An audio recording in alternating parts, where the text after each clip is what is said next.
హరే కృష్ణ. హరే కృష్ణ అందరికీ. ఈరోజు ఈ భక్తి శాస్త్రి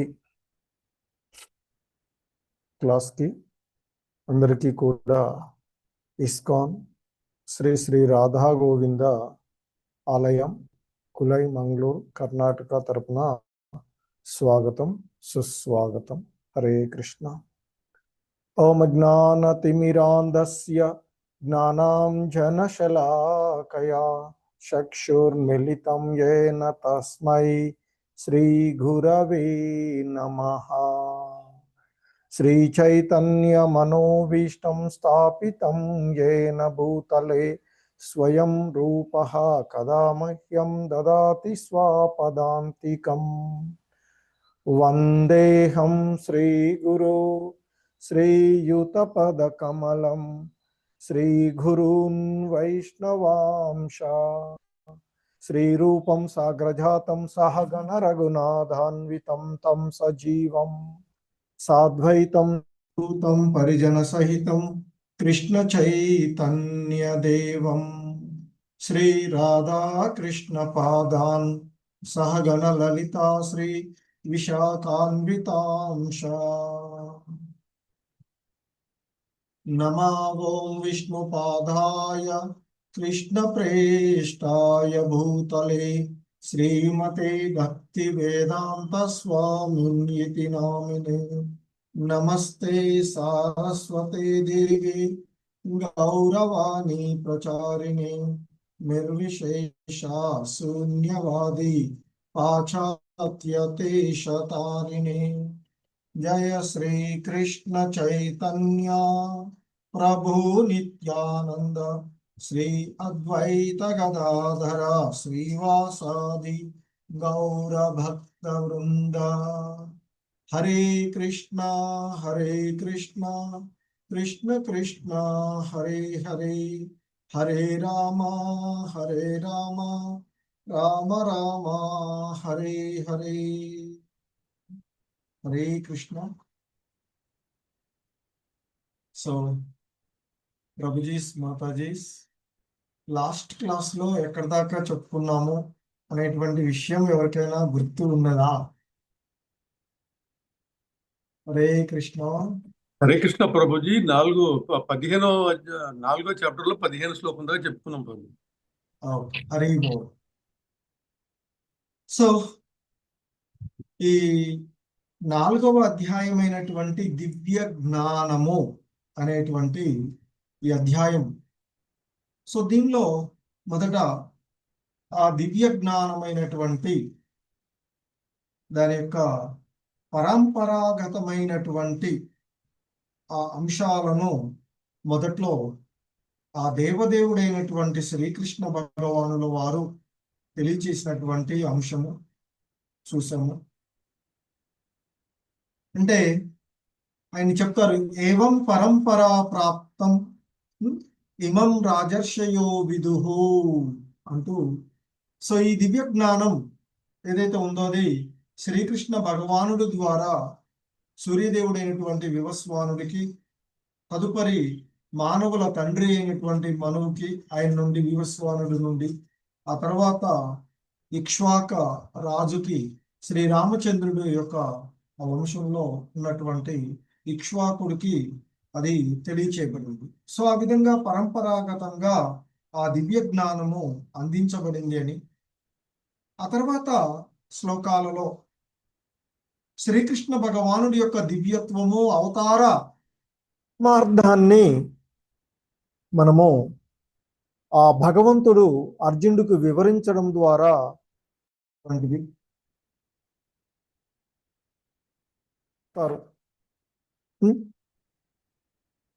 నేను పుట్టుక లేనివాడను, నా దివ్య దేహము నశింపనిది, సకల జీవులకు ఈశ్వరుడైన నేను ఆది అయినటువంటి దివ్య స్వరూపంలోనే ప్రతి యుగంలోనూ మరి అవతరిస్తూ ఉంటాను నా యొక్క ఆంతరింగిక శక్తి ద్వారా అంటూ చెప్పి తదుపరి కూడా చెప్తారు, యదా యదా హి ధర్మస్య గ్లానిర్భవతి భారత అని. ఇంకా పరిత్రాణాయ సాధూనాం, సాధువులను రక్షించుకోవడానికి, దుర్మార్గులను శిక్షించుకోవడానికి, అదే సమయంలో ధర్మాన్ని పునఃస్థాపించడానికి ప్రతి యుగంలో నేను స్వయంగా అవతరిస్తాను అని, ఆ తర్వాత ఆయన యొక్క దివ్య కర్మ జన్మ, సో కృష్ణుడి అవతారము మరి పరమార్థాన్ని ఎరిగినటువంటి వారికి కలిగే ఫలితాన్ని, మరి ఆ తదుపరి ఇంకా ఆయన సృష్టికర్త మరియు అన్ని మార్గాలకు పరాకాష్ట ఆయనే ఈ అంశాన్ని మనము పూర్వపు క్లాసులలో ఉన్నటువంటి శ్లోకాల ద్వారా అవగతం చేసుకున్నటువంటిది. సో ఇక అందుకే ఆయన చెప్తారు ఆ 15వ శ్లోకంలో, కాబట్టి ఓ అర్జున, నీవు కూడా కృష్ణ చైతన్యంలో కర్మ చేయి అని ఆయన చెప్తారు. ఎందుకంటే పూర్వ మహాజనులు ఆ విధంగానే కర్మలను చేసి ముక్తిని పొందారు. అందువలన మరి సర్వమానవాళికి కూడా అదే సరైనటువంటి మార్గము అంటూ తెలియచేయబడినటువంటి విషయాలను మనము చూసినటువంటిది. హరే కృష్ణ.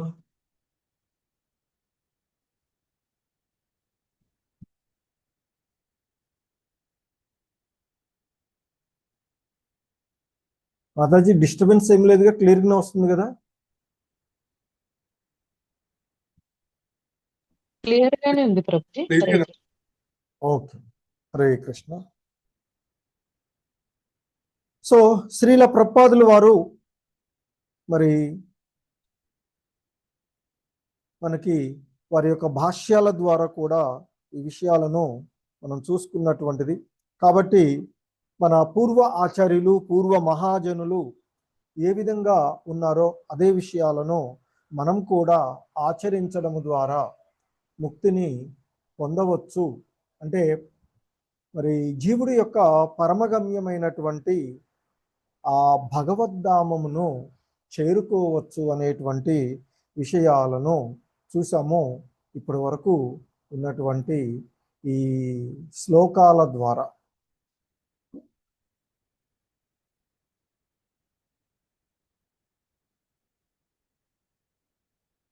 సో ఇక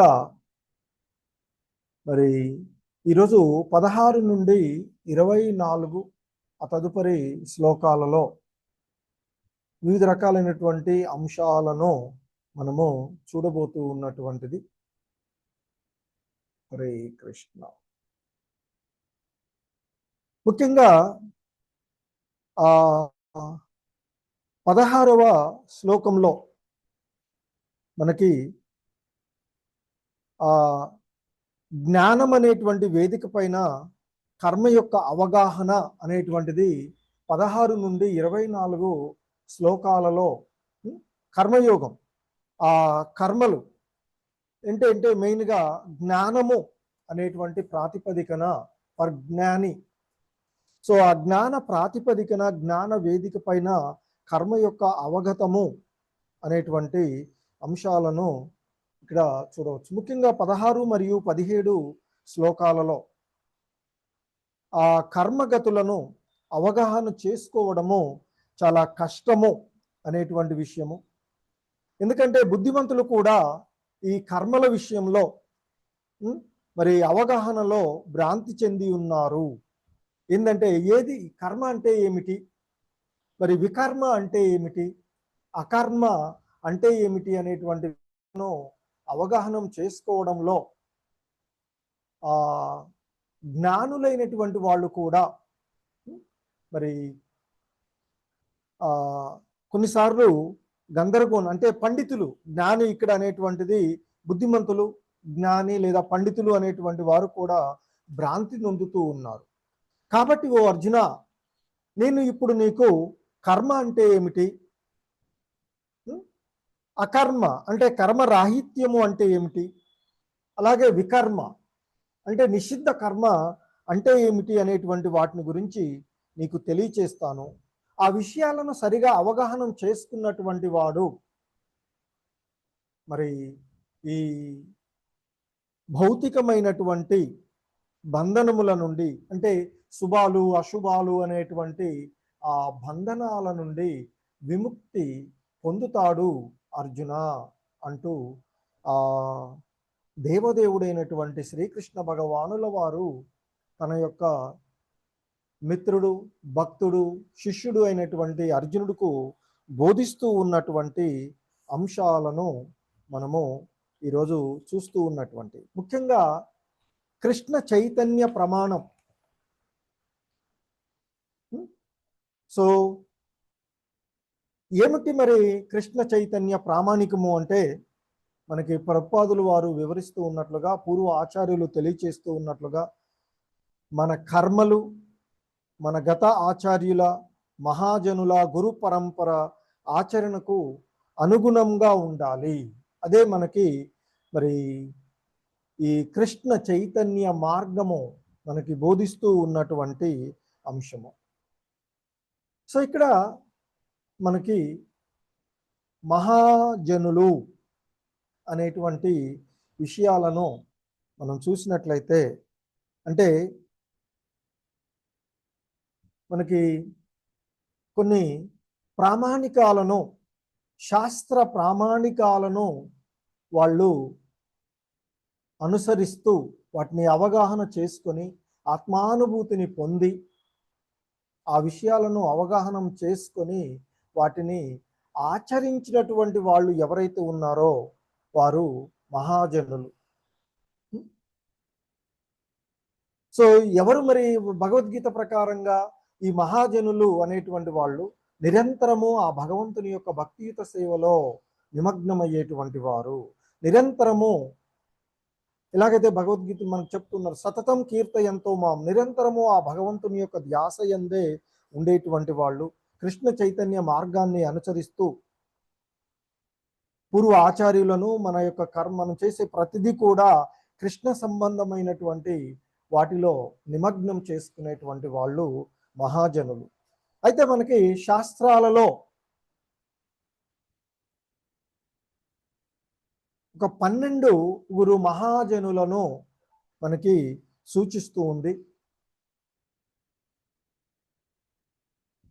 వారే బ్రహ్మ, నారద మహర్షి, శివుడు, 4 కుమారాస్, 4 ఆ కుమారులు, కపిలుడు, మనువు, ప్రహ్లాదుడు, జనకుడు, భీష్ముడు, బలి మహారాజు, సుఖదేవ గోస్వామి, యమరాజు, వీరు మనకి శాస్త్రాలలో 12 ఈ 12 మహాజనులుగా మనకి కీర్తించబడుతూ ఉన్నటువంటి వారు. వారు ఏదైతే మార్గాన్ని సూచించారో, ఏదైతే వారు ఆచరించి ప్రజలకు బోధించారో అదే మరి సురక్షితమైనటువంటి భక్తి మార్గంగా చెప్పబడుతూ ఉన్నటువంటిది. సో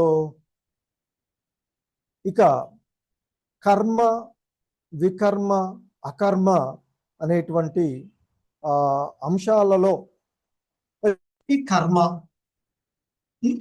మరి ఏమిటి, వికర్మ, అకర్మ అంటే ఏమిటి? హరే కృష్ణ ప్రభుజీస్, మాతాజీస్, ఎవరైనా కర్మ నిర్వచనాన్ని ఆల్రెడీ భగవద్గీత లెవెల్ 1, లెవెల్ 2 చదివి ఉంటారు కదా, చెప్పగలిగే వాళ్ళు హ్యాండ్ రైజ్ చేయండి. అన్మ్యూట్ ఆప్షన్ ఇస్తాను.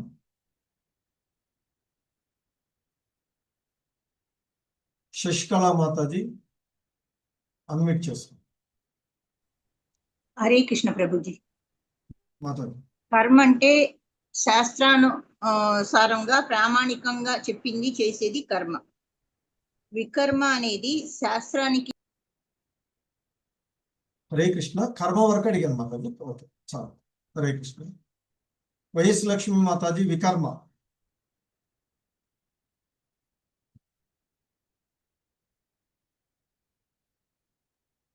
హరే కృష్ణ ప్రభుజీ.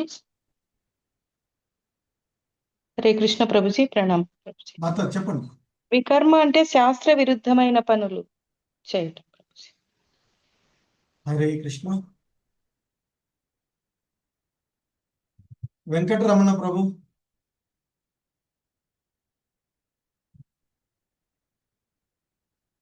హరే కృష్ణ ప్రభుజీ, ప్రణామాలు. అకర్మ. అంటే కర్మఫలాపేక్ష లేకుండా కర్మ చేయడం. హరే కృష్ణ.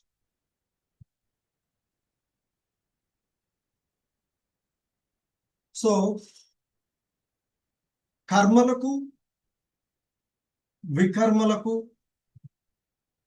అలాగే అకర్మకి ఒక్కొక్క ఎగ్జాంపుల్ ఉదాహరణను తెలియజేయగలిగేవాడు.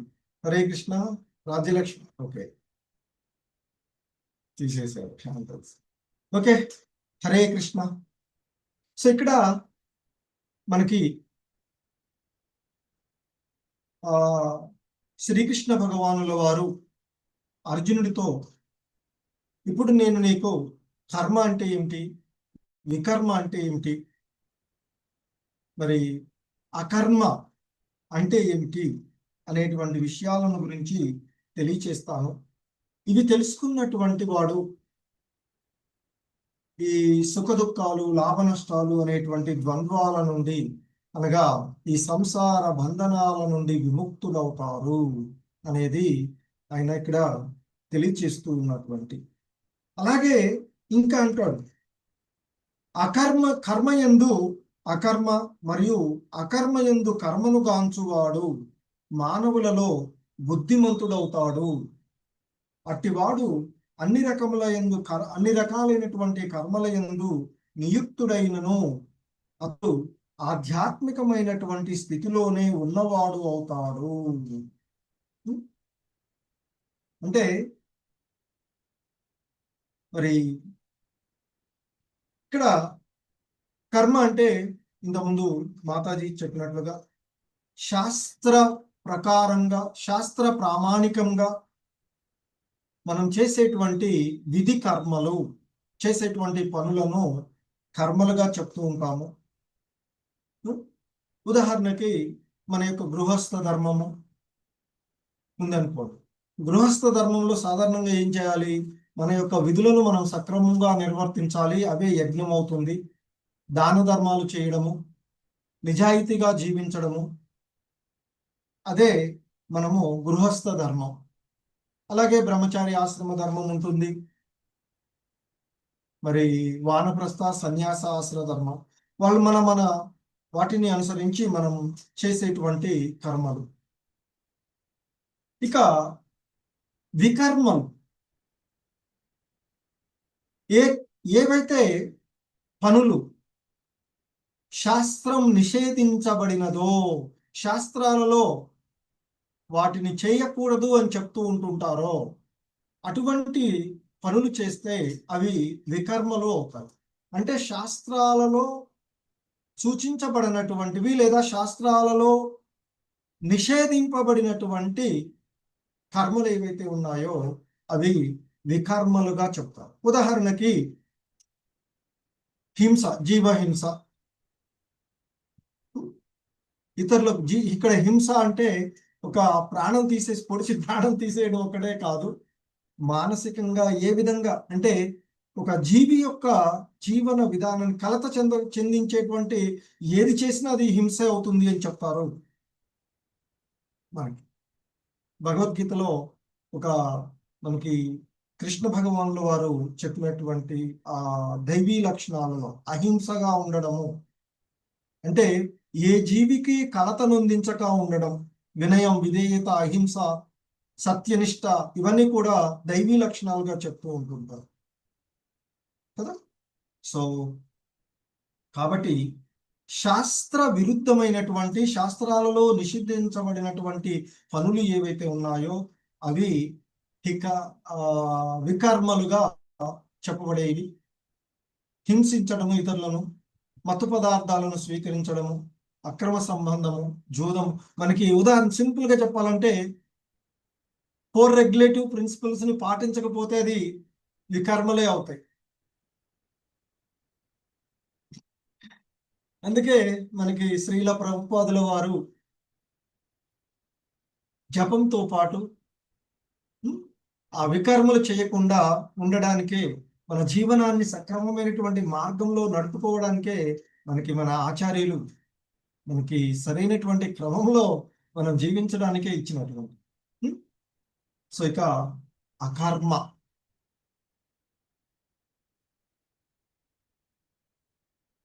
ఎటువంటి ఫలాపేక్ష లేకుండా. ఇక్కడ అకర్మ అనేటువంటిది చాలా గొప్పమైనటువంటి పదం. అంటే మనం కర్మలు చేసినా కూడా బంధనం కలగని కర్మ ఏదైతే ఉందో అది అకర్మ. అదేంటి? కర్మలు చేస్తే మరి బంధనం ఎలా ఉండకుండా ఉంటుంది? చేసే కర్మలకు చెప్తాం కదా, there is a reaction for every action అని చెప్తూ ఉంటాము. మరి అలాంటప్పుడు చేసే ప్రతిదానికి ఏదో ఒక ప్రతిఫలం ఉండాలి కదా. అది మంచిదో చెడ్డదో ఉంటుంది. కానీ మనం చేసేటువంటి కర్మలను ఇప్పుడు అది అకర్మగా మారు.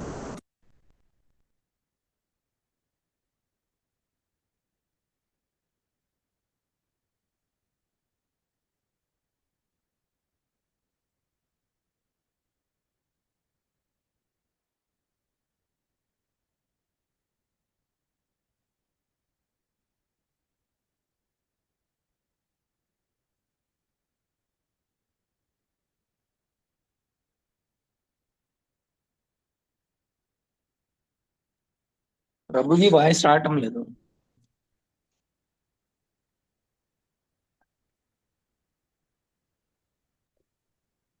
రావటం లేదు ప్రభుజీ. ఎంతసేపటి నుంచి ప్రభు? హరే కృష్ణ. ఇప్పుడే ప్రభుజీ 1 minute అంతే. ఓకే.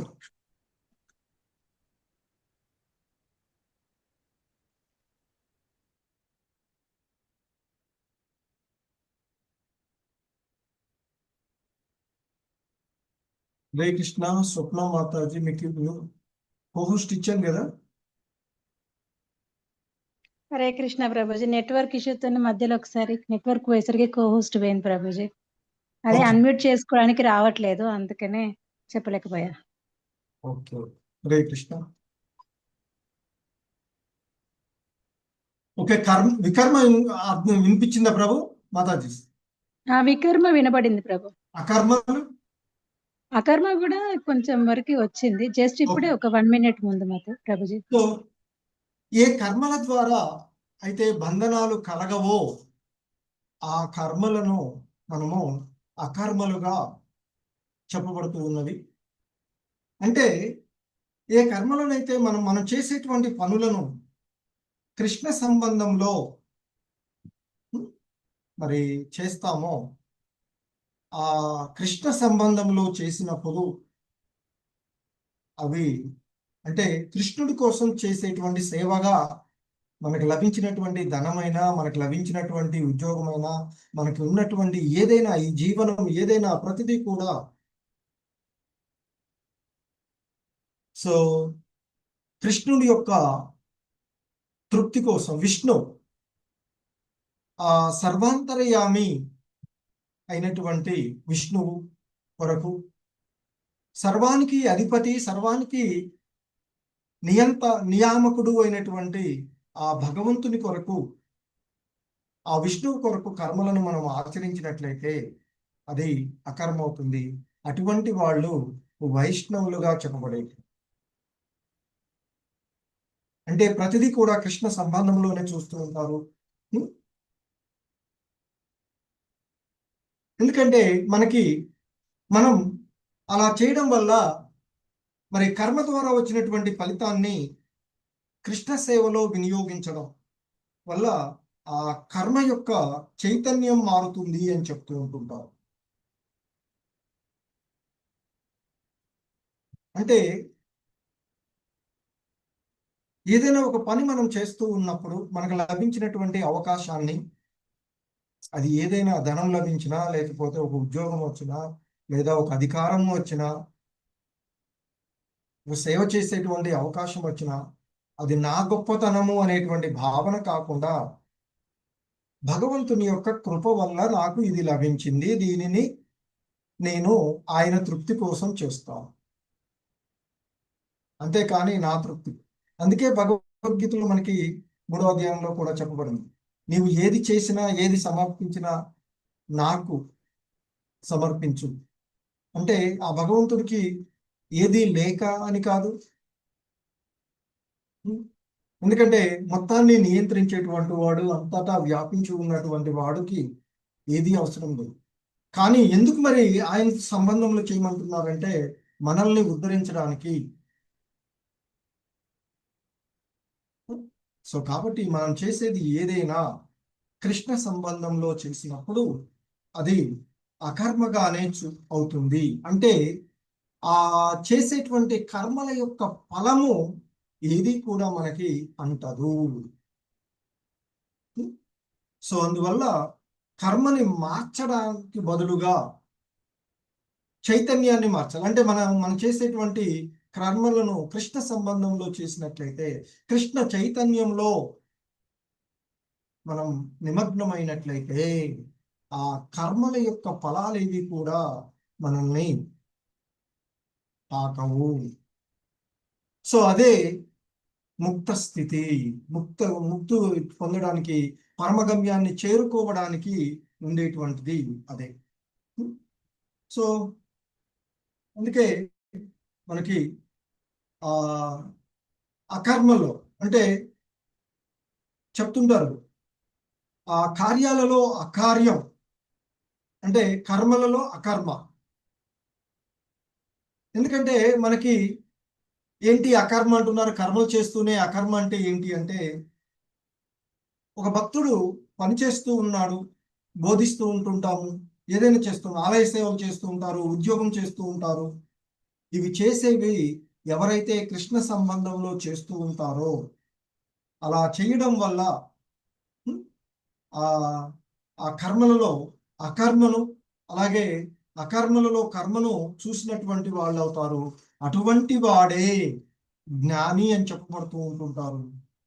అందువల్ల అంటే ఇక్కడ మరి మనం ఏ పని చేస్తూ ఉన్నా, చేసేటువంటి పనులను ఏది చేస్తూ ఉన్నా అది కృష్ణ సంబంధం, కృష్ణుడి కోసమే చేస్తూ ఉన్నాము అని చేసినట్లయితే అది అకర్మ అవుతుంది. అది ఆ వ్యక్తిని, ఆ జీవుడిని అది బంధించదు అనేటువంటిది చెప్తూ ఉన్నటువంటి. ఎందుకంటే మరి మన యొక్క స్థితి, మన యొక్క నిజ ధర్మం ఏమిటి, జీవుడి యొక్క నిజమైనటువంటి ధర్మం, మన స్వధర్మం. హరే కృష్ణ ప్రభుజీస్, మాతాజీస్. మన యొక్క స్వభావం, నిజమైనటువంటి స్వరూపం, మన యొక్క నిజమైనటువంటి స్వరూపం. హరే కృష్ణ.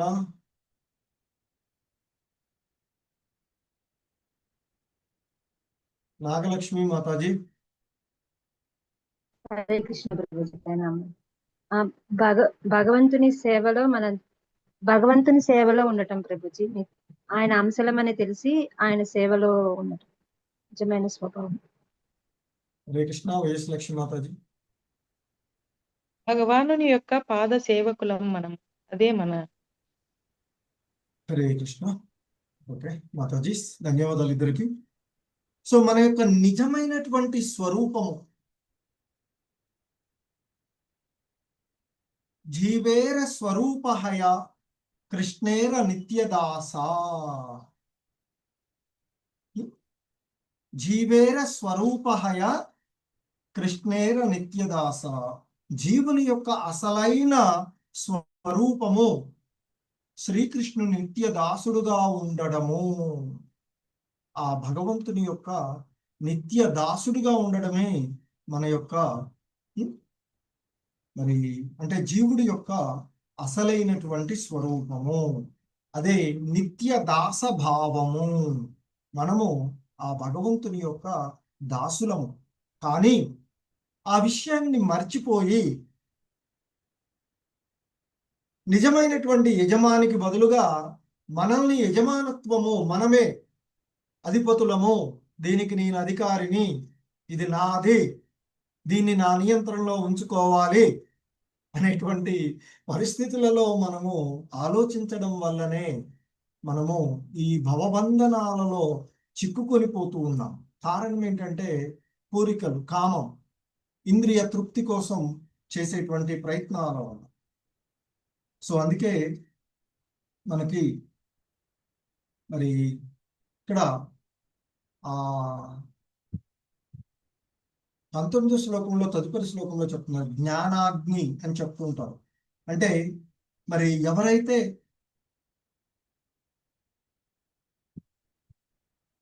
కృష్ణుడి యొక్క నిత్య దాసుని నేను, నా యొక్క నిజ స్వరూపము, నిజమైనటువంటి స్వరూపము ఆ భగవంతుని యొక్క దాసుని అనేటువంటి భావనలో ఉంటాడో, సో అటువంటి వాడు జ్ఞాని. అటువంటి ఆ సంపూర్ణ జ్ఞానము అగ్ని లాంటిది అని చెప్తారు, ఆ విషయాన్ని ఎరిగి ఉన్నట్లయితే. అందుకే మనకి ఆ 19వ శ్లోకంలో చెప్తారు, ఎవని యొక్క అన్ని విధములైనటువంటి ప్రయత్నాలు భోగవాంఛ రహితంగా ఉండునో, జ్ఞానం అనేటువంటి అగ్నిచే దహించబడిన కర్మలు గల వానిని పండితుడు, మహాత్ములు అని చెప్తారు.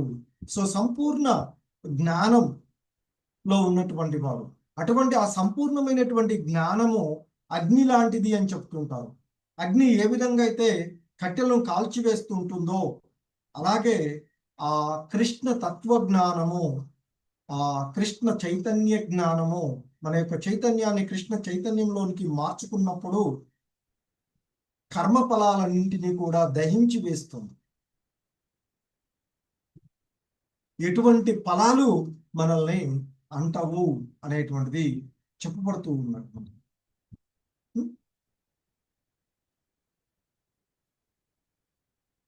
మరి ఇది ఎలా సాధ్యమవుతుంది అనేటువంటిది మనకి ఒక సాధారణమైనటువంటి ప్రశ్నలు ఉదయించవచ్చు. అందుకే శ్రీల ప్రభుపాదులు వారు చెప్తూ ఉంటుంటారు, ఒక 3 రకాలైనటువంటి ఉపమానాలని ఆయన ఒక భక్తుడు అంటే వైష్ణవులు కర్మలను ఆచరిస్తూ ఉన్నా బయటకు పనిచేసినట్లు కనిపిస్తూ ఉన్నారు కదా, మరి చేసినప్పటికీ కూడా వాళ్ళకి వెళ్ళటం ఎలా సాధ్యమవుతుంది అనేటువంటి ప్రశ్నలు ఉదయించేటువంటి అవకాశం ఉండొచ్చు. దానికి ఆయన ఒక 3 ఉపమానాల ద్వారా ఎలాంటి ప్రశ్నలను అడిగేటువంటి వారికి ఆయన సమాధానం చెప్తారు శ్రీల ప్రభుపాదుల వారు. ఏంటంటే, ఒకటి మన యొక్క చేతి ఉపమానము అని చెప్తూ ఉంటుంటారు. మన చెయ్యి పనిచేస్తూ ఉంటుంది, ఏదైనా చేసిందనుకోండి, చేసినప్పుడు మరి అది ఆ పని తన చేతి కొరకు తన కొరకు మాత్రమే చేస్తుందా? చేయదు. అలాగే ఆ భగవంతుని యొక్క అంశలమైనటువంటి మనం కూడా మన కోసం కాకుండా ఆ కృష్ణుడి కోసమే పని చేయాలి అని చెప్తారు. ఎలాగైతే ఒక శరీరము తాను చేసేటువంటి పనులు ఈ మొత్తం ఒక చెయ్యి మొత్తం శరీరం కోసం చేస్తుందో, అలాగే మరి ఆ భగవంతుని యొక్క అంశలుగా ఉన్నటువంటి మనము ఆ భగవంతుడి కోసం, ఆ విష్ణు భగవాను కృష్ణ భగవానుల కోసం పని చేయాలి అని చెప్తుంటారు. ఇంకొకటి యంత్ర భాగాలను ఆయన చెప్తూ ఉంటుంటారు. సో యంత్రంలో మనం ఒక భాగానికి నూనె వేస్తారు అని ఆయిల్ చేసేటప్పుడు కొన్నిట్లో ఏదో ఉత్తరకాలి స్పీడ్గా ఏదైనా ఉంటే మరి బాగా పనిచేయాలి అంటే ఆ భాగానికి నూనె వేస్తాం, ఎందుకంటే యంత్రం బాగా పనిచేయడానికి. అలాగే భక్తుడు తన శరీరాన్ని కృష్ణ సేవ కొనసాగించడం మాత్రమే మరి సంరక్షించబడతాడు, కానీ తన భోగం కోసం కాదు అనేది చెప్పడము. అలాగే నిజాయితీవంతమైనటువంటి జీవనాన్ని గడపడం. ఎందుకంటే భక్తులు ఉద్యోగం చేస్తూ డబ్బు సంపాదించవచ్చు, లేదా డబ్బు సంపాదిస్తున్న ధనాన్ని సంపాదిస్తూ ఉన్నారనుకోండి, ఒక ఆధ్యాత్మికమైనటువంటి జ్ఞానం ఉన్నటువంటి ఒక వ్యక్తి డబ్బు సంపాదించవచ్చు, కానీ ఆ డబ్బు అన్యాయ మార్గంలో సంపాదించడు, న్యాయమైనటువంటి మార్గంలోనే సంపాదిస్తాడు. అది సాధారణంగా భక్తులు వారు సంపాదించేటువంటి దాన్ని తన అవసరానికి, తన సేవలకు, తనకు కావలసినంత వరకు మాత్రమే వారు సంపాదిస్తూ మిగతాదాన్ని సో ఏదైతే మనకి ఈశోపనిషత్తులో చెప్పబడుతుందో, కృష్ణ భగవాన్ ఆ భగవంతుడు చెప్తారో, ఎవరికి ఎంత కావాలనో అంతవరకు మాత్రమే తీసుకోవాలి అని చెప్తారు. అందుకే బ్రహ్మార్పణం బ్రహ్మహవి అని చెప్పబడుతూ ఉంటుంది మనకు. సో ఎందుకంటే మరి భౌతికమైనటువంటివి ఎన్ని ఎలా ఆధ్యాత్మికం అవుతాయి అంటే, ఇంతకుముందు చెప్పినట్లుగా ఆ బ్రహ్మార్పణం, సో ఆ పరిపూర్ణమైనటువంటి సిద్ధి, ఆ ఫలాపేక్ష అంటే కోరికలు లేనటువంటి వాడు, నిగ్రహించబడినటువంటి మనసును కలిగినటువంటి వాడు, సిద్ధ లేదా ఆరూఢ అని చెప్పబడేటువంటి వాళ్ళు. సో సమస్త వస్తువులపై తన సొంతము అనేటువంటి భావనలను వదిలివేసి కేవలము మరి జీవన అవసరాల కోసమే కర్మలను చేయడము, అలా చేసేటువంటి వాడు పాపమును పొందడు అని చెప్తారు. యాదృచ్ఛికంగా లభించినటువంటి దాంతో సంతుష్టుడు కావడము, ద్వంద్వాలకు అతీతుడై ఉండడము, అసూయ లేకుండా ఉండడము, మరి అలాంటి వాళ్ళు కర్మ చేస్తూ ఉన్నప్పటికీ కూడా ఆ కర్మలకు వారు ఎన్నడూ కూడా బద్దులు కాదని చెప్తుంటారు. అలాగే భౌతిక ప్రకృతి యందు ఈ భౌతిక జగత్తు పైన ఆధిపత్యం చెలాయించాలి, ఇది నాది, దీన్ని నేను అనేటువంటి భావనలు లేకుండా ఎవడైతే దివ్య జ్ఞానమునందు సంపూర్ణంగా స్థితుడై ఉంటాడో, మరి ఆ విష్ణువు కొరకే కర్మలను ఆచరిస్తూ ఉంటుంటాడో, అటువంటి వాడు కర్మఫలాల చేత బంధింపబడడు. ఎందుకంటే మరి అదే ఇక్కడ కృష్ణ చైతన్య సారము అని చెప్తుంటారు. బ్రహ్మార్పణం బ్రహ్మహవి అంటూ చెప్తూ మనం ఏది చేసినా అది భగవంతునికి సమర్పించినప్పుడు భౌతికమైనటువంటిది కూడా ఆధ్యాత్మికమైనదే అవుతుంది అని చెప్పబడుతుంది. దీనికి శ్రీల ప్రభుపాదులు వారు పాలు పెరుగు ఉపమానం తీసుకుంటూ ఉంటుంటారు.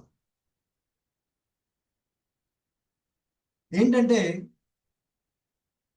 మనకి ఒక్కోసారి పాలు ఎక్కువగా తీసుకుంటే, పాలు కొంతవరకు పర్వాలేదు, లిమిటెడ్ వరకు, కానీ ఆ పాలు ఎక్కువగా తాగితే అజీర్తి లేదా వేరే రకాలైనటువంటి ఒక రకమైనటువంటి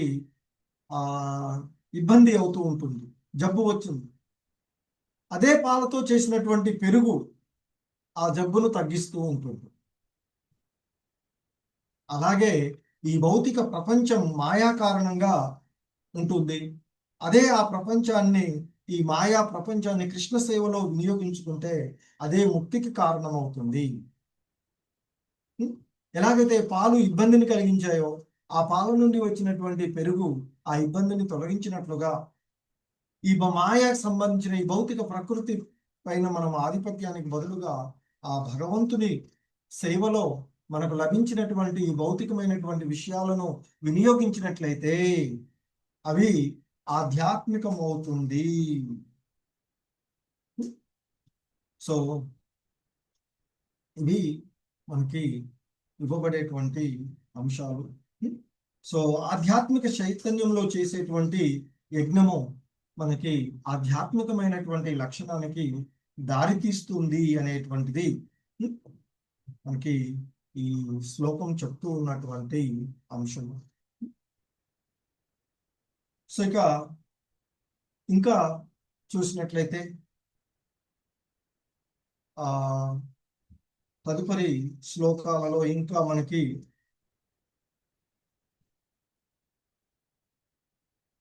యజ్ఞం ద్వారా జ్ఞానాన్ని పొందడము. ఎందుకంటే మనకి వివిధ రకాలైనటువంటి యజ్ఞాలు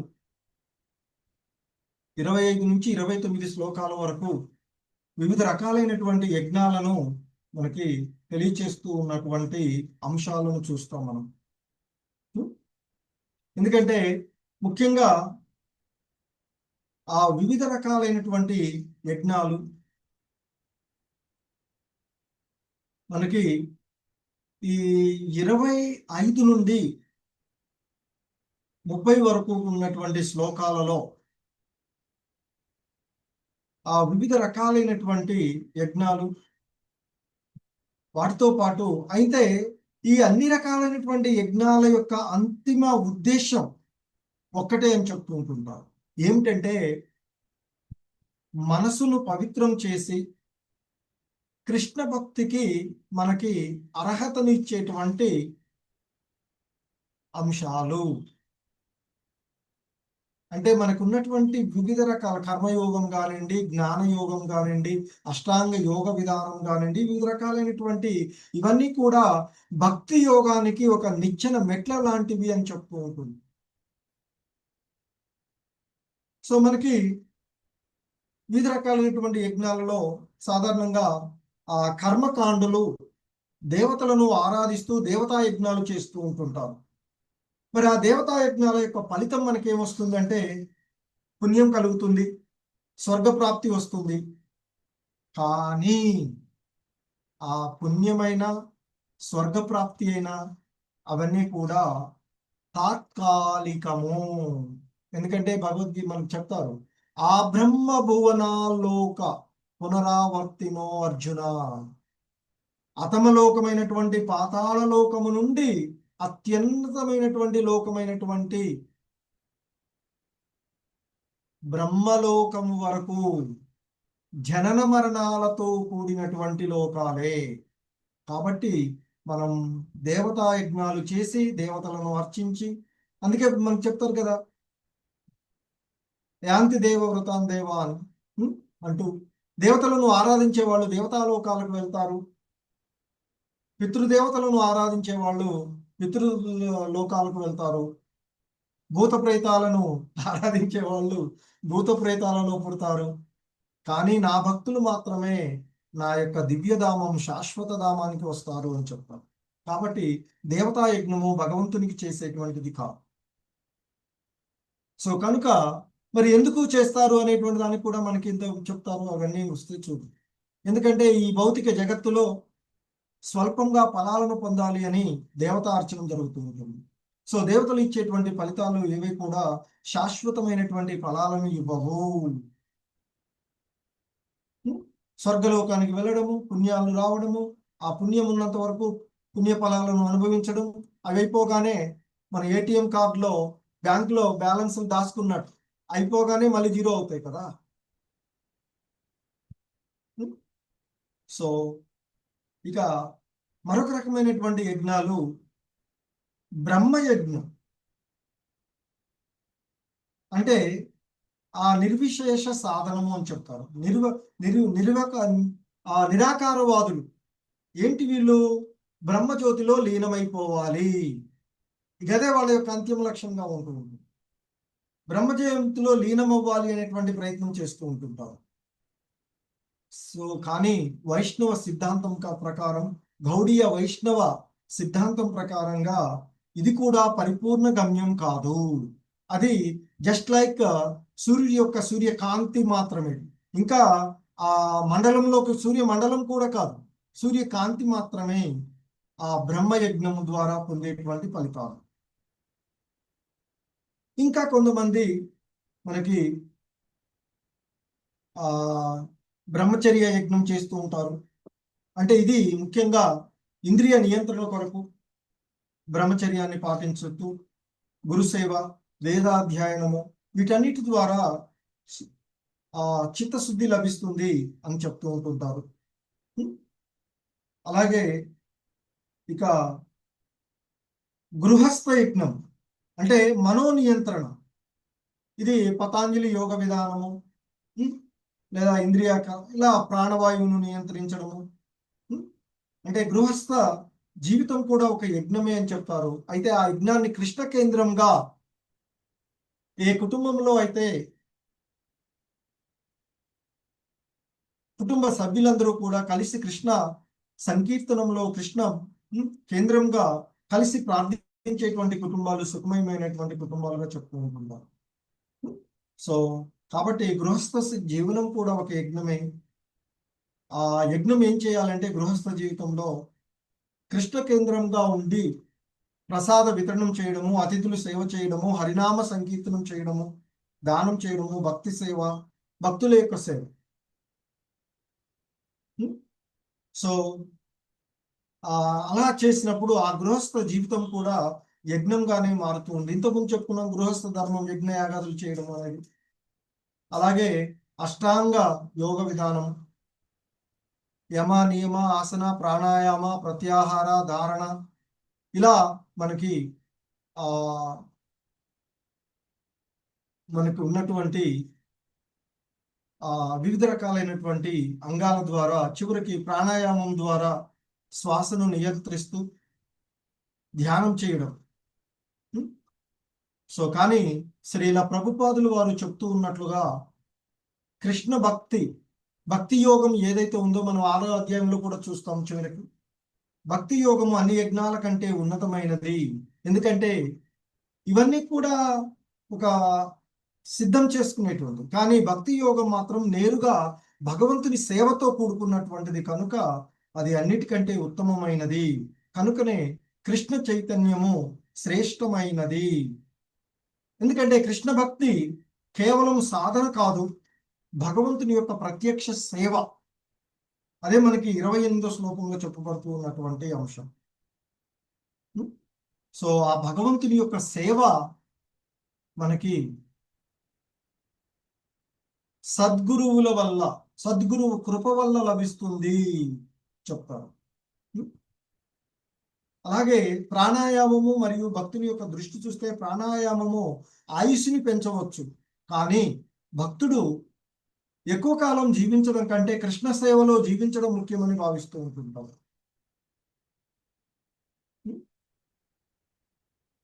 అందుకే శ్రీల ప్రభుపాదులు వారు ఒక ముఖ్యమైనటువంటి వాక్యం చెప్తూ ఉంటారు.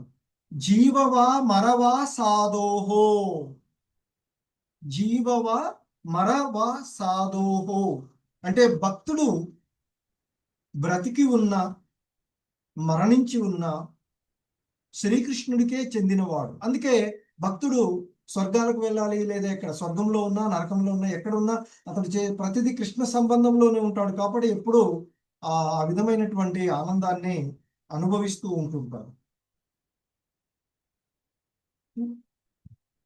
సో కాబట్టి మనకి ఈ ఇంకా మనకు చెప్పబడుతూ ఉన్నటువంటి అంశాలలో యజ్ఞాల యొక్క ప్రయోజనము 30 నుండి 33 శ్లోకాలలో చెప్పబడుతూ ఉన్నటువంటి అంశం. యజ్ఞాలన్నింటి యొక్క ఉద్దేశము పాప ప్రభావాల నుండి శుద్ధి పొంది భగవంతుణ్ణి చేరుట. అది 30, 31, 32, 33 శ్లోకాల యొక్క భావం. ఇంద్రియ నిగ్రహమే సమస్త యజ్ఞాల యొక్క పరమ లక్ష్యము అనేటువంటిది చెప్తుంది. ఇంద్రియ తృప్తియే భవబంధనానికి మూల కారణమవుతుంది. కనుకనే ఇంద్రియ తృప్తి నుండి విడిబడి భిన్న స్థితి యందు నెలకొనదే ఎవడు కూడా సంపూర్ణ జ్ఞానమును మరియు ఆనందంతో కూడినటువంటి శాశ్వతమైనటువంటి స్థితికి ఉద్ధరించబడే అవకాశమే లేదు. సో కనుక మరి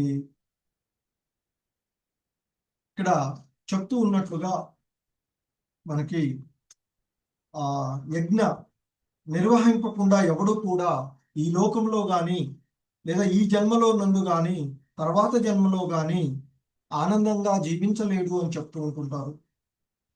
కాబట్టి యజ్ఞాలన్నిటి యొక్క అంతిమ లక్ష్యము ఆ భగవంతుణ్ణి చేరడమే. అదేవిధంగా ఇక మనము గురువుని ఏ విధంగా ఆశ్రయించాలి అనేటువంటిది 34వ శ్లోకంలో చెప్పబడుతుంది. అదే మనకి ఇక్కడ హరే కృష్ణ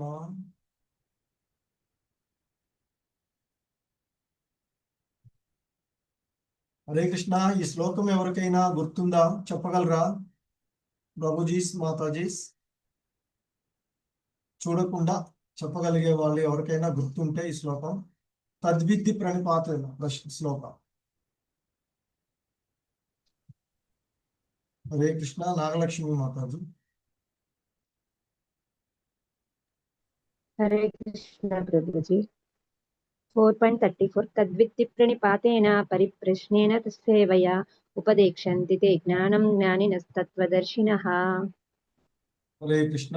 పరమపావని గౌరీ దేవిదాస్ మాతాజీ అన్మిట్ చేస్తారు.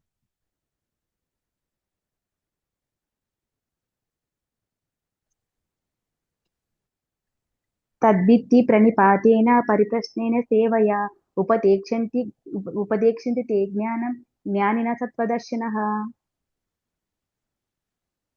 గిరిజా మాతాజీ. కృష్ణ ప్రభుజీ ప్రణామాలు. తద్విద్ధి ప్రణిపాతేన పరిప్రశ్నేన సేవయా ఉపదేక్షంతి తే జ్ఞానం జ్ఞానినస్తత్వదర్శినః. హరే కృష్ణ ప్రభుజీ. భక్తవత్సల మురారిదాసు ప్రభు, మీరు నేమ్ మార్చుకోవాలి ప్రభు. అయ్యో, అన్మిట్ చేసుకున్నారా?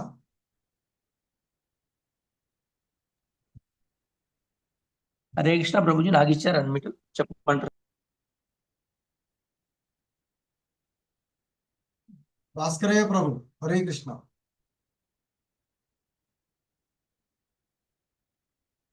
ఓకే. సుమికి సాధ్వి దేవిదాస్ మాతాజీ.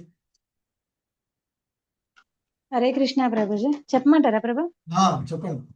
తద్విద్ధి ప్రణిపాతేన పరిప్రశ్నేన సేవయా ఉపదేక్షంతి తే జ్ఞానం జ్ఞానినస్తత్వదర్శినః. హరే కృష్ణ ప్రభు. ఇందాక అన్మిట్ అవ్వలేదు ప్రభు. చెప్పండి. ఇప్పుడే అన్మిట్ అయింది. తద్విద్ధి పరిపాతేన పరిప్రశ్నేన సేవయా ఉపదేక్షంతి తే జ్ఞానం జ్ఞానినస్తత్వదర్శినః. జ్ఞానినస్తత్వదర్శినః. హరే కృష్ణ ప్రభు. ధన్యవాదాలు. సో మనకి గురువుని ఎలా ఆశ్రయించాలి అనేటువంటి అంశాన్ని మనకి ఆ దేవదేవుడైనటువంటి శ్రీకృష్ణ భగవానుల వారు ఇక్కడ తెలియచేసినటువంటి ఈ శ్లోకాన్ని మనం చూస్తున్నాం. తద్విద్ధి ప్రణిపాతేన పరిప్రశ్నేన సేవయా ఉపదేంతి తే జ్ఞానం జ్ఞానిన తత్వదర్శినః. సో ఇక్కడ చెప్తున్నారు, తద్విద్ధి ప్రణిపాతేన, ఆధ్యాత్మిక ఆచార్యుని సమీపించి సత్యమును తెలుసుకోవడం కొరకై ప్రయత్నం చెయ్యమని చెప్తూ ఉన్నాను. పరిప్రశ్నేన సేవయా, వినయపూర్వకంగా ప్రశ్నించి అతనికి సేవ చెయ్యుము అని చెప్తూ ఉన్నారు.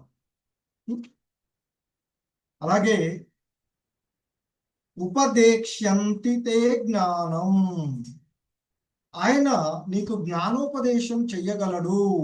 ఎందుకంటే అతడు ఆత్మదర్శి అయినటువంటి వాడు. జ్ఞానిన తత్వదర్శిన అంటూ చెప్తున్నాడు. జ్ఞానిన తత్వదర్శిన. సో ఆత్మదర్శి అయినటువంటి వాడు కావడం చేత అతను నీకు మరి జ్ఞానోపదేశము చెయ్యగలడు. అంటే ఇక్కడ మనకి ఈ శ్లోకంలో గురువును ఆశ్రయించేటువంటి, ముఖ్యంగా గురు శిష్య సంబంధానికి సంబంధించిన అత్యంత ముఖ్యమైనటువంటి శ్లోకంగా ఇది భావించబడేటువంటిది. మరి ఈ శ్లోకం మనకి ఒక 3 ముఖ్యమైనటువంటి అంశాలను మనకి తెలియచేస్తూ ఉన్నటువంటిది. ఒకటి పూర్తిగా శరణాగతి, ప్రణిపాత. రెండవది పరిప్రశ్న. మూడవది సేవ. అంటే ఒక గురువును ఆశ్రయించినప్పుడు కేవలం నమస్కారం కాకుండా హృదయపూర్వకంగా శరణాగతి పొందాలి అనేది ఇక్కడ ప్రణిపాతైన, పూర్తిగా శరణాగతి పొందాలి. సో అందుకే శ్రీల ప్రభుపాదులు వారు మనకి ఎక్కువగా చెప్తూ ఉంటుంటారు వారి యొక్క ఉపదేశాలలో, ఎవడైనా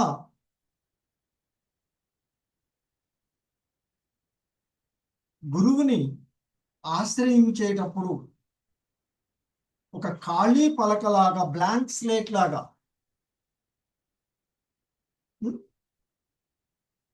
గురువుని ఆశ్రయించాలి అంటే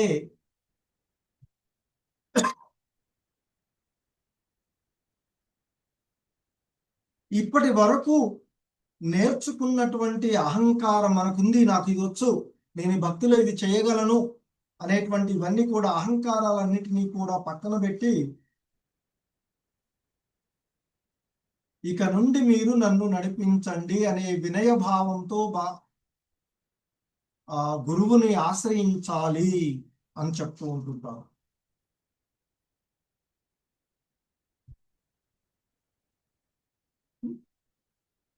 సో కనుక పూర్తిగా శరణాగతి. దీనికి ఇక్కడ మనకి భక్తి సిద్ధాంత సరస్వతుల వారి యొక్క దీక్ష సమయంలో జరిగినటువంటి సంఘటన చెప్తూ ఉంటుంటారు. ఆచార్యుల యొక్క మనం కథలు చూస్తే భక్తి సిద్ధాంతుల వారు వారి యొక్క తండ్రి అయినటువంటి భక్తి వినోద ఠాకూర్ల వారు గౌరకిషోరదాస బాబాజీ దగ్గరకు వెళ్ళి దీక్ష తీసుకోమంటారు. ఆయన అప్పుడు చిన్న వయసే కొంత, కాకపోతే ఆ వయసులోనే ఆయన చాలా జ్ఞానాన్ని పొందినటువంటి వాడు, భగవద్గీత అంతా చదివినవాడు, భాగవతం చదివాడు, జ్యోతిష కాలం ఇవన్నీ చేసినటువంటి వాడు. అయితే తండ్రి దీక్ష తీసుకోమని చెప్పారు కదా అని ఆయన దగ్గరకు వెళ్తారు. ఏంటి అని అడిగితే, మా నాన్నగారు పంపారు నన్ను మీ దగ్గర దీక్ష తీసుకోమని. అవునా, అయితే నేను ప్రభువుని అడిగి చెప్తాను. ప్రభు అంటే ఇప్పుడు కాదు, నువ్వు ప్రభుని అడిగి చెప్తాను రాపు అంటాడు. చైతన్య మహాప్రభుని అడుగుతాను, ప్రభు అంటే ప్రభుని అడిగి చెప్తాను. మళ్ళీ తర్వాత వెళ్తాడు, ఎవరు నువ్వు అని అడుగుతాడు. నేనే భక్తి వినోద ఠాకూర్ల అబ్బాయిని, భక్తి సిద్ధాంతం అంటే చెప్తే, అంటే ఆ పేరు కాదు అనుకోండి అప్పటికి. సో చెప్తే, అవునా, అయితే నేను ఇంకా అడగలేదు ప్రభువుని అని అంటాడు. మళ్ళీ వెళ్ళిపోమంటాడు. తర్వాత వస్తే ఇవ్వనంటాడు. నేను ఇవ్వద్దన్నారు.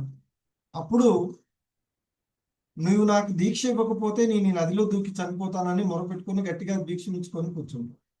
అంటే అంతకు ముందు నేను నాది అనేటువంటి, నాలో జ్ఞానం ఉంది, నేను చేసుకోవాలి అని అనుకుంటున్నాను అనేటువంటి భావన వదిలేంత వరకు కూడా గౌరకిషోరదాస బాబాజీ భక్తి సిద్ధాంతులకి దీక్ష ఇవ్వలేదు అని చెప్పి. సో కాబట్టి ఒక శిష్యుడు, సో కాబట్టి మనకి ఒక ఖాళీ పలక ఏమీ లేదు, మన దగ్గర ఉట్టిగా ఉన్నాం, నేర్చుకోవడానికి వెళ్తున్నాం. ఫస్ట్ రోజు స్కూల్కి పిల్లోడు వెళ్తే పలక నిండా రాసుకొని వెళ్తాడా? వెళ్ళడు కదా.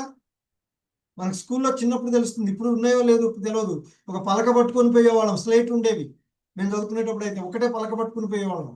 అప్పుడు ఈ పుస్తకాలు ఇవేమి ఉండవు. ఒక స్లేట్ పెన్సిల్ ఒకటి, ఇంకా పలక పట్టుకొని స్కూల్కి వెళ్ళేవాడు. మంచిగా శుభ్రంగా కొత్త కొనుక్కొని అప్పుడే తుడుచుకొని అన్ని కట్టుకొని పోతే స్కూల్ టీచర్ అక్కడికి వెళ్ళగానే ముందు ఓమ్మను శ్రీను రాయించి ఆలు దిద్ద పెట్టేవాడు. సో అందుకే శ్రీల ప్రభుపాదుల వారు చెప్తూ ఉంటారు, ఒక ఖాళీ పలక మాదిరిగా మనం గురువుని ఆశ్రయించాలి. అలాగే పరిప్రశ్న.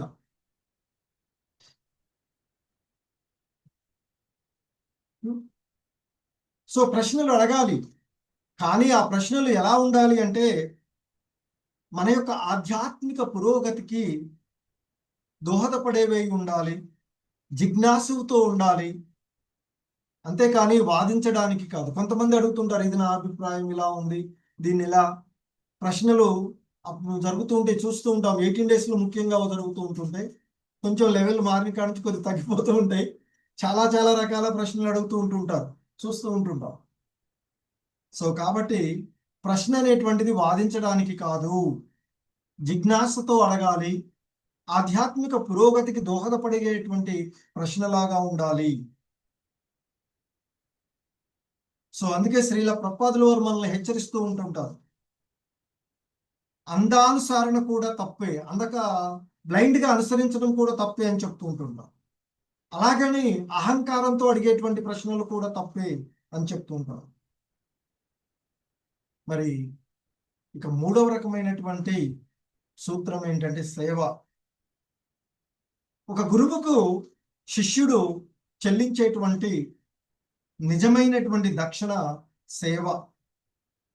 ఎందుకంటే మనం గురువు ద్వారా పొందేటువంటి జ్ఞానానికి విలువ కట్టలేనటువంటిది. కాబట్టి గురు సేవ ద్వారానే శిష్యుడు కృతజ్ఞతను వ్యక్తం చేస్తూ ఉంటుంటారు అని చెప్తూ ఉంటారు. అలాగే మనకి హరే కృష్ణ ప్రభుజీస్ మాతాజీస్ నెక్స్ట్ క్లాసులు ఎవరికైనా ఏవైనా ఉన్నాయా? ఇంకొక 15 minutes క్లోజ్ చేస్తాను ఇవాళ చాప్టర్. ఎవరికైనా ఇబ్బంది ఉంటే హ్యాండ్ రైజ్ ఒకసారి కమ్ చేయండి. ఓకే, సో ఎవరేం చేయట్లేదు కాబట్టి, హ్యాండ్స్ రైజ్ చేయట్లేదు కాబట్టి కంటిన్యూ చేస్తాను, కంప్లీట్ చేస్తాను ఇవాళ. ఎందుకంటే పోయిన వారం తీసుకోలేదు, కంప్లీట్ చేస్తాను. హరే కృష్ణ, ధన్యవాదాలు అందరికీ.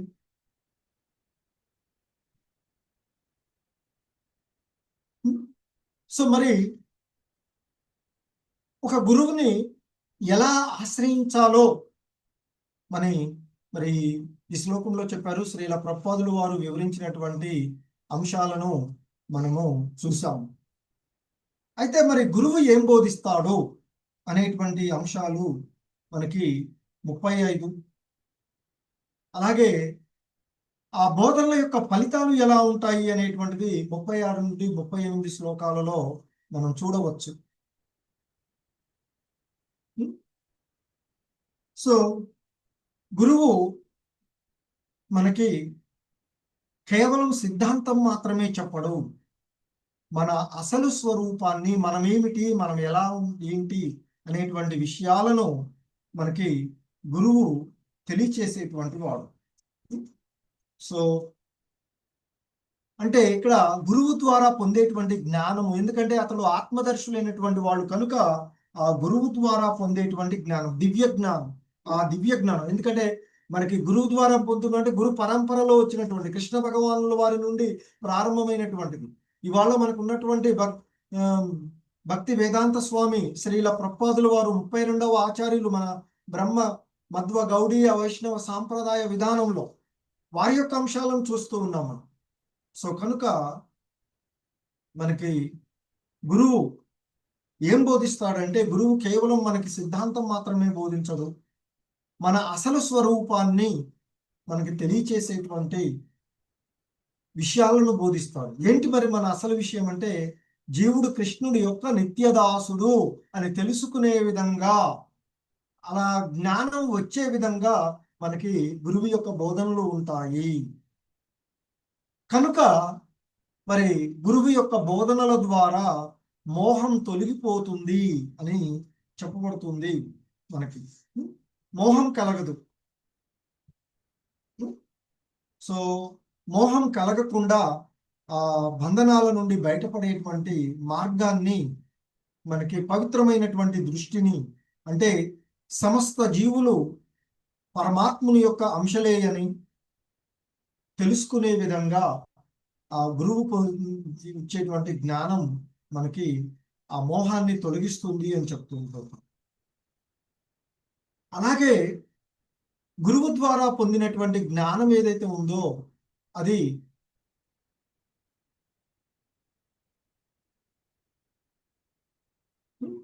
సో ఈ భవసాగరాన్ని దాటిస్తూ ఉంటుంది. అంటే ఆ గురువు ద్వారా పొందినటువంటి జ్ఞానము పాపాలను ఎలా అంటే మన ఇక్కడ సముద్ర ఉపమానంగా తీసుకొని చెప్తూ ఉంటుంటారు. మన జీవితం ఒక సముద్రం లాంటిది. మరి మనం ఈదుతూ ఉన్నాం, కానీ సముద్రాన్ని ఈదడము అనేటువంటిది సాధారణంగా మనకు మనం ఆ సముద్రాన్ని ఈది బయటపడలేము. కానీ ఎవరైనా ఒక రక్షకుడు వచ్చి మనల్ని కాపాడినట్లయితే ఆ సముద్రం నుండి మనం బయటపడగలం. ఆ అలాగే ఈ జీవితము అనేటువంటి సముద్రం, సంసార సాగరం అంటారు, అందుకే జీవితాన్ని. సో ఈ సముద్రం లాంటి జీవితాన్ని మనం ఈదుతూ ఉంటే ఒక రక్షకుడు వచ్చి మనల్ని పడవలో ఎక్కించుకొని పోతే మనం రక్షించబడతాం. ఏంటా పడవ? భక్తి అనే ఒక స్థిరమైన పడవ. సో కనుకనే ఈ గురు పరంపర ద్వారా వచ్చినటువంటి జ్ఞానము, దివ్య జ్ఞానము వలన ఈ సంసార సాగరము నుండి ఆ దివ్య జ్ఞానము మనల్ని రక్షించుతుంది అంటూ చెప్పబడుతూ ఉన్నటువంటి అంశం. సో అలాగే జ్ఞాన అగ్ని,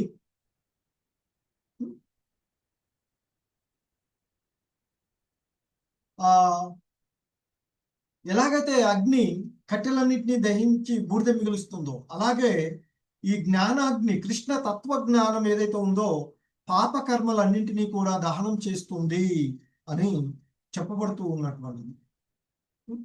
సో ఇంకా మనకి 39వ దాంట్లో శ్లోకంలో చెప్తారు, మరి ఎవరు ఈ జ్ఞానాన్ని పొందగలరు అంటే ఇక్కడ ఆ శ్లోకంలో చెప్తారు, శ్రద్ధావాన్ లభతే జ్ఞానం. మనకి ఆ జ్ఞానాన్ని పొందడానికి కావలసినటువంటి అర్హతలు ఒక 3 చెప్తారు. ఒకటి శ్రద్ధ, విశ్వాసం అంటాం శ్రద్ధ.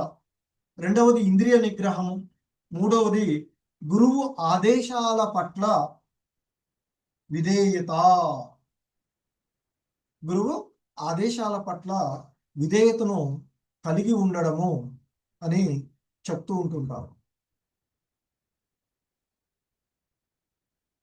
సో అందుకే శ్రీల ప్రభుపాదుల వారు మరి ఈ విషయాల్లో మనకి ఒక వైద్యుని ఒక ఉదాహరణగా చెప్తూ ఉంటుంటారు.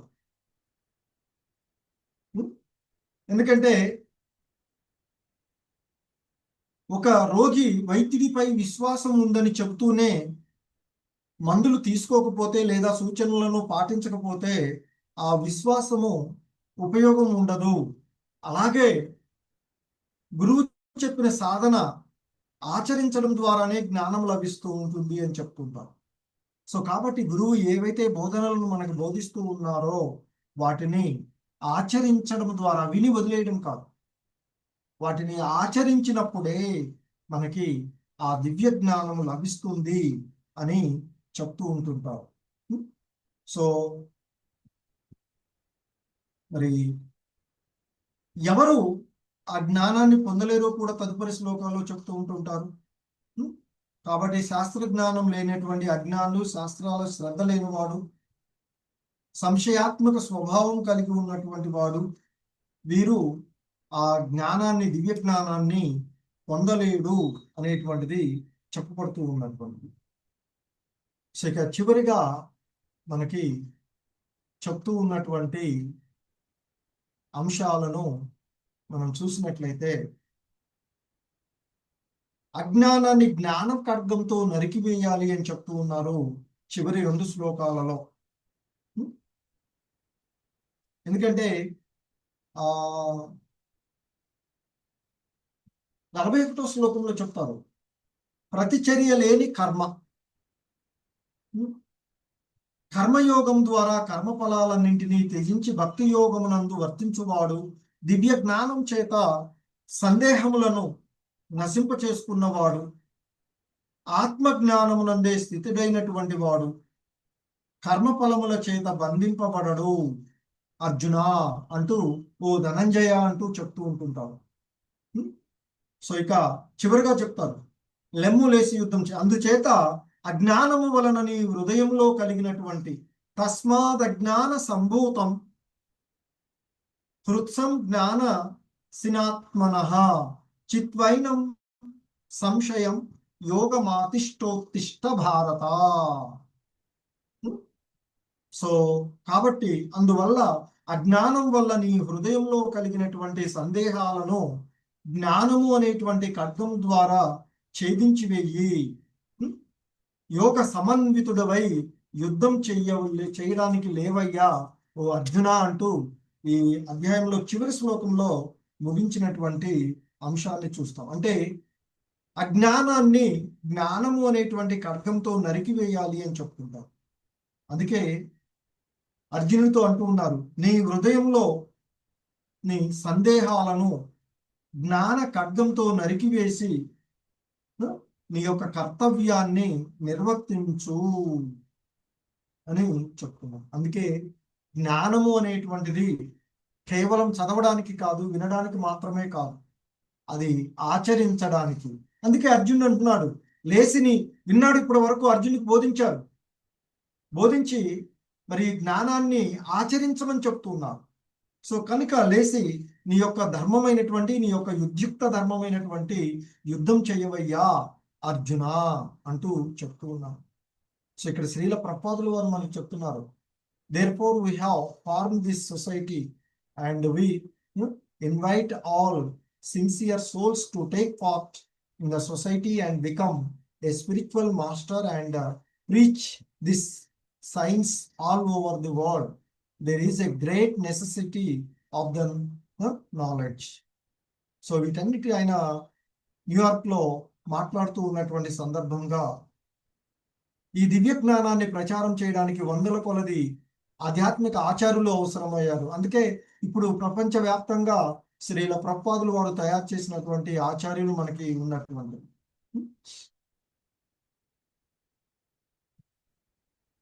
సో కాబట్టి మరి మనం పొందేటువంటి ఈ దివ్య జ్ఞానాన్ని, మనం విన్నటువంటి ఈ దివ్య జ్ఞానాన్ని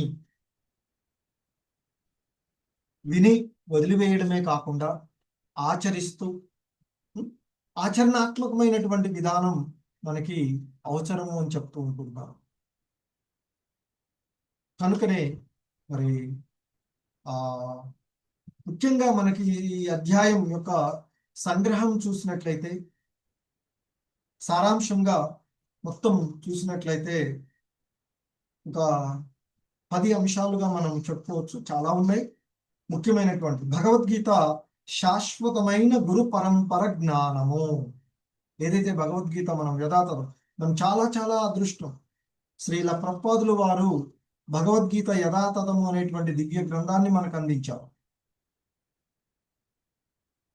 అలాగే ఈ అధ్యాయంలో మనం తెలుసుకోవలసినటువంటివి శ్రీకృష్ణుడి యొక్క జన్మ, కర్మ అన్ని కూడా దివ్యమైనవి. ఆయన యొక్క జన్మ అయినా, ఆయన యొక్క లీలలు అన్ని కూడా దివ్యమైనటువంటివి. అలాగే ధర్మస్థాపన అంటే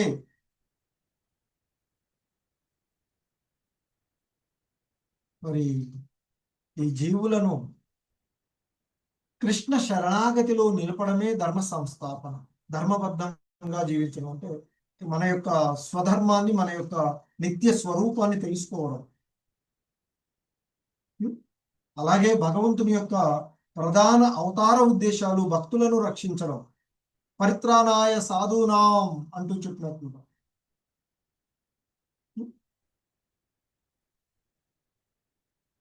సో అలాగే ఆయన చెప్తారు, జన్మ కర్మచమే దివ్యం. తత్వం తెలుసుకున్నటువంటి వాడు మళ్ళీ పునర్జన్మ పొందడు. కాబట్టి ఆ కృష్ణ తత్వాన్ని అవగాహన చేసుకుని ఆచరించినటువంటి వాడు ఎవడైనా, కృష్ణ చైతన్య మార్గాన్ని ప్రామాణికంగా అనుసరించిన వాడు ఎవడైనా మళ్ళీ పునర్జన్మ పొందడు. అలాగే ముఖ్యంగా ఈరోజు చూసినటువంటి అంశాలైనటువంటి కర్మ, వికర్మ, అకర్మల మధ్య తేడాలను మనం తెలుసుకోవాలి. మనం చేసేటువంటి ఏ కర్మ అయినా అది కృష్ణ సంబంధంగా చేసినట్లయితే అది అకర్మగానే మారుతుంది. అంటే భౌతికమైనది ఏదైనా కృష్ణ సంబంధంలో మనం వినియోగించుకున్నట్లయితే అది ఆధ్యాత్మికమే అవుతుంది. వివిధ రకాలైనటువంటి యజ్ఞాల యొక్క లక్ష్యము కృష్ణ భక్తిని పెంపొందించుకోవడమే, ఆధ్యాత్మికంగా మనం పురోభివృద్ధి చెందడానికి ఉపయోగించుకోవడం.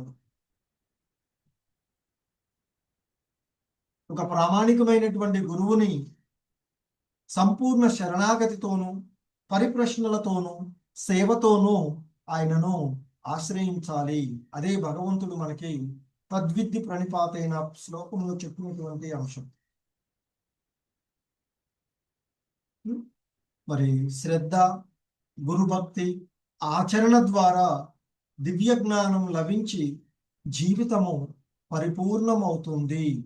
ఇది అంశాలు. ఈ అంశాలను మనము ఈ అధ్యాయం ద్వారా తెలుసుకుంటూ ఉన్నటువంటి అంశాలు. హరే కృష్ణ. జగద్గురు శ్రీల ప్రభుపాదులకి జై. హరే కృష్ణ. ధన్యవాదాలు అందరికీ. ఓపికగా ఉన్నందువటి మీ అందరికీ కూడా ఆ కృష్ణుడి యొక్క కృప, గురువుల వారి యొక్క కృప